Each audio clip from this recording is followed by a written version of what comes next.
Valsmenn á móti Breiðabliki í úrvalsdeild karla. Leikurinn var fremur rólegur og fátt markverk gerðist fram að 70. mínútu þegar Valsarinn Garðar Gunnlaugsson misnotaði vítaspyrnu.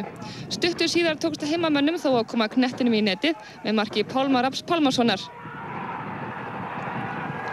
Hálfri mínútu fyrir leikslok fengu Blikar hornspyrnu eftir klaufaleg mistök Kjartans Sturlusonar. Úr henni tókst Petr Potemskis að jafna metin. Lokastaðan 1-1. Á föstudaginn fengu Skagamenn Grindvíkinga í heimsókn.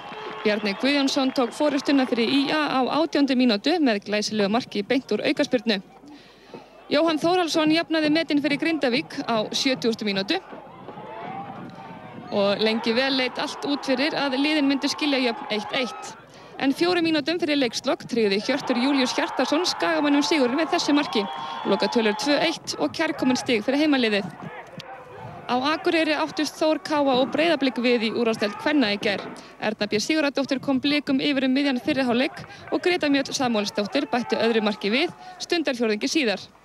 Í síðari hálfleik skoraði Edda Garðarsdóttir, þriðja mark Blika og þannig urðu lokatölur 3-0.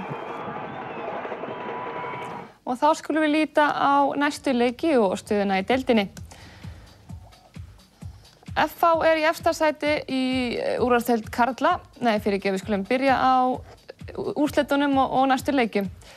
FH KR 2-0, IA Grindavík 2-1 og Valur Breiðablik 1-1. 10. júlí mætast Fylkir og Víkingur og 13. júlí mætast svo Keflavík og IBVF.